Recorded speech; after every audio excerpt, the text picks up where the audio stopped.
computer lab for Achieve, I expect my students to make a 75% or higher. I have a racetrack in my class where we monitor our Achieve, and so I tell them, if you want your race car to stay where it's at, it's 75%, but our goal is to move it. And so 88, 100 is what we aim for.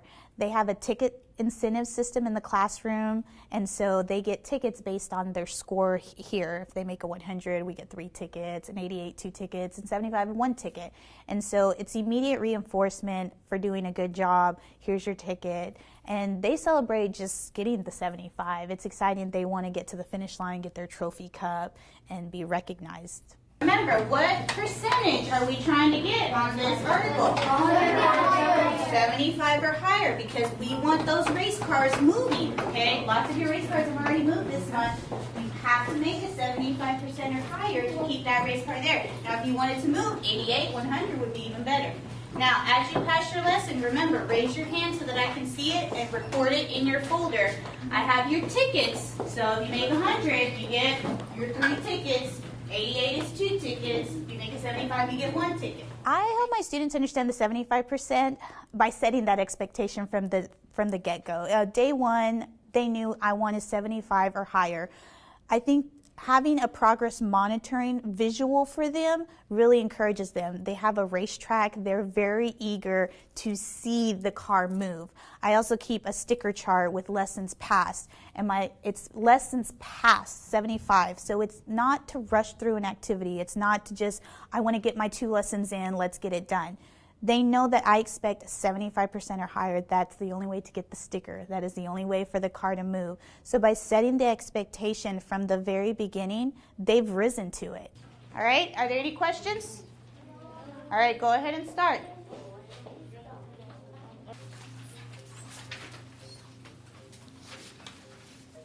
I decided in the lab that they needed to use a graphic organizer for Main Idea. Main Idea is tested across all the genres, and it is a skill that transfers. It's the same for no matter what genre. And so I thought, well, if they can identify the main idea of the article, it will help guide them in the questions, because typically the first question tends to be, what was the main idea of the article? And they have to fill out that graphic organizer. And so starting it from day one, it was a routine. They automatically, I found, they identify main idea even in articles that have nothing to do with Achieve. We're in the classroom and we're reading a fiction story. Oh, the main idea was this, because they're so trained to identify the main idea as they're reading. So I saw that it really helped them. You have 2 tries. If you get the first one wrong, you get a second try. If you get the second try right, then you only get 1 point.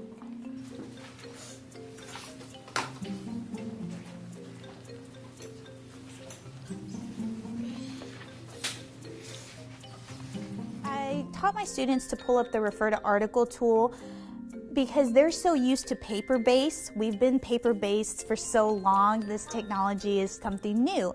And so they're used to having text in front of them and being able to refer to it. So on the computer, I think they struggled with it at the beginning, trying to recall what the article said and using it on the questions. So when I saw the refer the article, I taught them how to pull it up next to it, how to minimize it, and so they were able to actually look in the text to verify their answer. And as soon as we started that, we saw scores come up.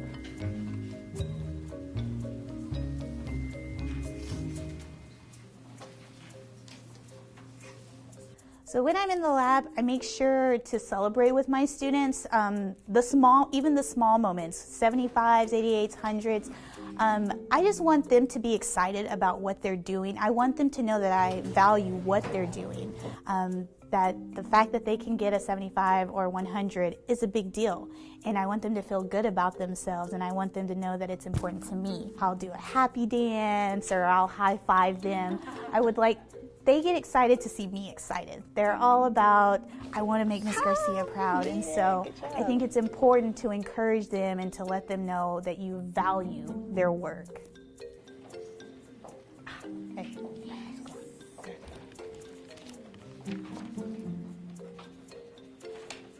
So while my students are doing their lesson, I have a binder that I keep where I progress monitor as well. I like to see where they're going for every single lesson and graph it as a visual for me and a visual for them. When I see a student has dropped a little bit and I show them the binder, they're able to see, oh, this is where I was, this is where I decreased. So it is an extra step that I've done, but I've seen the value in then the kids get motivated, oh, I want to move back up. And so I do that. I also look at the live view of Achieve to see their class averages, to monitor which question are they having trouble with, because that helps prepare me for my stretch lesson. When my students finish an article, they want to continue doing Achieve because they are all about moving that lexile level up. And so once I got to know my students and I realized their interests and what they like, I was able to find pull articles based on their interests. And my group is diverse, so I have athletes, but athletes of different sports. And so I try to find one on football, one on basketball, or some science articles for my curious learners. And so I just try to get them excited to be in Achieve, and finding articles that piques their interest encourages them and motivates them to want to perform even higher. I have added extra lessons, so when you have finished your main lesson of In the Deep Cold Sea, I found soccer lessons, I found a lesson on basketball, I did find some lessons on more sea creatures like the turtles, so I know some of you are into turtles. Okay, there's an article on gymnastics in there. You can work whichever article once you're done with your main article. I have found that my kids love Achieve because they are finding success, where in the past they might have failed a lot. They've had a low self-esteem and not finding success. Some people do not test well. My students have seen their cars moving. They celebrate when they make a 100. They get their name announced on the announcements for having the most points or the biggest increase. So I feel like it's definitely built self-esteem for my students.